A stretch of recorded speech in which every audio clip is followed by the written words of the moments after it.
Hi everyone, welcome back to another episode of the Breast Cancer Physio. I'm your host Jen McKenzie, lymphedema physiotherapist and ESSA accredited exercise physiologist. In this video, we're going to be talking about a little short story. This video is not even physio related. It's a common theme that I really wanted to talk about because so many of my patients who are going through breast cancer or following breast cancer have told me this story that I just felt compelled to do a video on this topic. And here is the topic. When you're walking down the street, either during or after breast cancer treatment, a lot of people that you bump into, whether they're family, friends, colleagues, workmates, or neighbors, will say this to you: "Oh my gosh, you look great." And secretly in your head, you're thinking, I don't feel great. In actual fact, I feel terrible. But what do we say to the person who says, "You look great"? We say, "Thanks, I feel great, yeah." And then we move on and you carry on walking down the street or going about your business, and we sort of keep going through our days, not really stopping and acknowledging sometimes that our mental health has been quite severely affected, shall we say, by the experience of breast cancer. So without further ado, if you enjoy this content and you would like to see more, then please subscribe to my channel, which is completely free. Give this video a big thumbs up if you like it, and leave a comment in the section below. I'd love to hear from you and find out what topics around breast cancer you'd like more information on. Okay, so let's firstly talk about some themes as to why this little conversation happens. And the first theme I want to talk about is the fact that women are actually really clever at hiding when they're not doing well mentally. So women can pretend even to themselves, and they can sort of fake it to other people that everything's fine. You know, you'll say to a female, "Oh, are you okay?" And they'll say, "Yeah, I'm fine. Yep, I'm fine. I'm totally fine. Fine. And then that female at some point will go, "Oh my God, I'm not fine at all. I'm really not fine. I'm actually really in a bad place." But it takes a really long time for women to actually get to that place where they acknowledge their mental health is not so great. So one of the things that I would love women to do, whoever's watching this video, is to just stop and pause and take a moment and just assess whether through your breast cancer experience you are really okay mentally, or if that mental health of yours needs a little bit of addressing. So there might be people watching this video going, "Well, that's not me. I really am fine. My mental health is actually okay." And that's not a problem. It's just that I felt compelled to do this video because it seems that there is such a strong common theme amongst so many women going through breast cancer, by which there is a lack of acknowledgement as to where their mental health is at. I think part of the problem is that there is not a standard referral pathway, say, to counsellors and psychologists for every single patient that is going through breast cancer. So there's a lot of emphasis on the physical, you know, it'll be surgery or chemotherapy or radiation, or even when you see a physiotherapist, it's let's get your shoulder moving or your scar treated. And there's lots of examples we could go on and on about that are physical. But as far as your mental health is concerned, I think we need to pay way more attention to the mental aspects of how breast cancer can impact you, hence this video. Now, as you'll realize as well, for everyone watching at home, I am gearing this video a lot towards women as opposed to men who have gone through breast cancer. Now, I'm not trying to be unfair to the blokes here, but at the end of the day, you know, 99% of my patients are female who I treat going through breast cancer.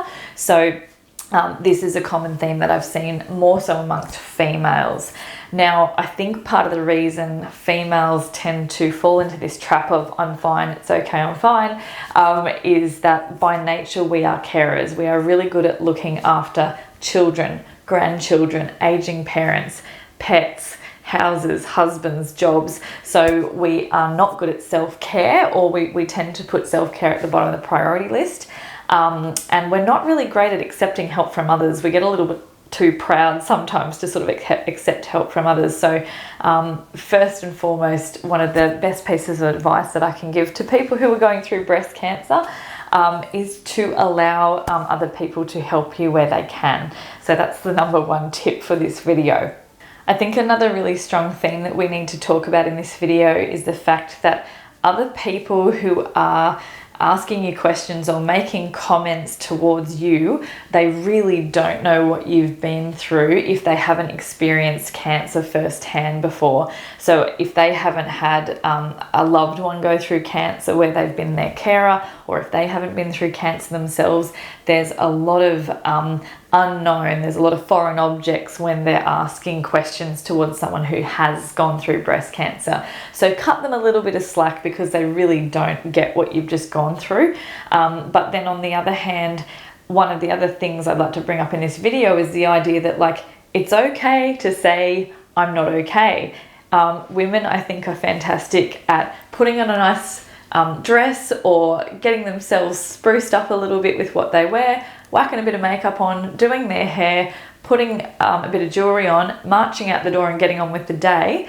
But then that is sort of the mask that we walk out the door with, and it's no surprise sometimes that people go, you look great, whereas really you're like, I don't feel that great. So it's okay to say to particular people that you're not okay, and I'm not saying, you know, tell everyone in the world that you're not okay, because I think you do need to pick and choose who you might tell that story to. But certainly picking the people that you would like to tell that you're not okay is probably a really vital part of this video, or the message that I'm trying to promote in this video is that it's actually good for maybe some of your closest allies to know that you're not okay. And your closest allies might actually be your medical team. It might not necessarily be people in your family, in your friendship circle. It might actually be your surgeon or your radiation oncologist or your breast care nurse or your physiotherapist, because most of the time we end up like hairdressers because we seem to find out everything about our patients' mental health as much as their physical health. So if you tell a medical professional, though, that your mental health is suffering, that should trigger the medical professional to refer you on to a mental health professional, so either a counsellor or a psychologist, because this is a bit of a bugbear of mine, ladies and gents, is that there's not enough patients who go through breast cancer that are offered psychology or counselling, and I really feel this needs to become a standard pathway. So if you've been diagnosed with breast cancer, you see a breast surgeon, you see a medical oncologist, you see a radiation oncologist, that's where it tends to stop. And I think it should then be that people get referred on to allied health professionals, which includes things like counsellors and psychologists, but also people like physiotherapists, exercise physiologists, occupational therapists, and so on and so forth. So in summary, I think there are three main issues that are coming off this topic that I'm talking about.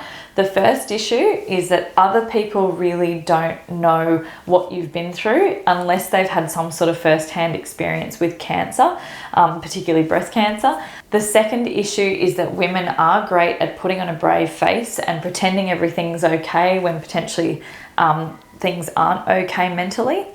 And the third issue is that we really don't have a standard pathway of referral to a mental health specialist or an exercise physiologist or exercise specialist for breast cancer patients, because exercise is one of the best things we can do for our mental health. So leading on from this, there's three main things that I think I would recommend for patients to do in this circumstance where people are saying you look great but you actually feel terrible. Number one is to pick some people, whether they are family, friends, or people in your medical team that you can actually start to, vent or talk to, or certainly discuss in a bit more detail about how your mental health's going.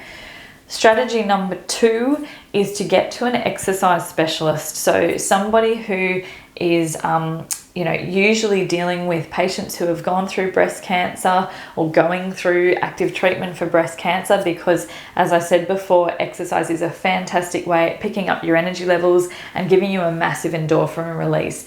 And endorphins are your happy hormones, which are going to make you feel good. So if you're not exercising during or after your breast cancer treatment, this might be one of the reasons you're not feeling great.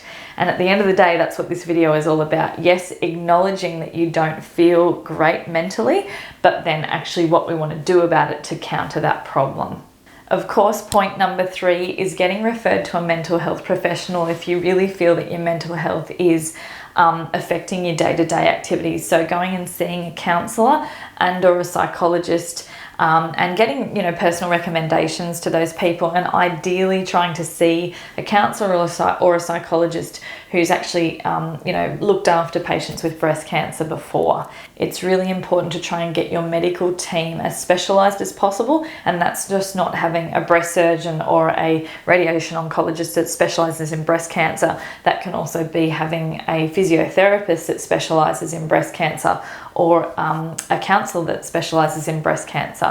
So one of the other videos we're going to do really soon, guys, is probably one of many in actual fact, is some videos with the counsellor that works at my clinic, Julie Bolton, and we're going to be diving deep into some mental health topics. Julie is a breast cancer survivor herself, and so that really resonates with her clients straight away because she has walked that walk, and you know, she is specialising in looking after patients with breast cancer.